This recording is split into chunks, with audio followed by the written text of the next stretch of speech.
imao uspeh, uspešne mašine, grlo Otokar je brnuo na spoljašnju barijeru, gde me je tuširalo i tu sam otpao na zadnju poziciju. Dolce Vita je stajala 14:1 na kladionici, ali nepoverenje publike i stručnjaka u njene sposobnosti nije ju sprečilo da pređe u sigurno vođstvo ispred One for Usa, All Facta, Flying Golda i Greedy Huntera, top nemačkih konja.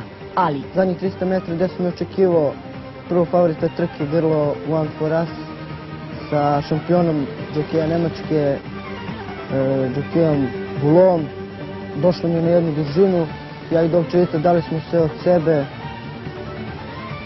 odbili smo taj napad i kao pobednici izašli smo. Dolce Vita je odnela pobedu u trci Price von Zelding na 1000 metara, postigavši vreme za 1 sekundu slabije od rekorda staze, 58 sekundi 6 desetinki. Dolce Vita je otišla u Beč, koji su dalje Karijeri 8 konja u trci Grup 2 kategorije na 1200 metara, čiji nagradni fond bio 17.000 evra. Prvi favorit Storm Rider, zatim su sledili Clarion Paro Alhusar, nemački konj koji trče u Milanu. Na totalizatoru Dolce Vita bila je četvrti šansa kvotom 4. Usledila je pobeda u vremenu minut 11.04 ispred Royal Husara, Clariona i Storm Ridera, ali kako se trka odvijela?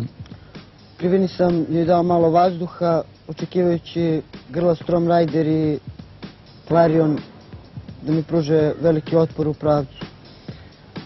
Još jednom sam se u pravcu okrenuo, video sam da grlo Storm Rider i Clarion ne mogu da priđu.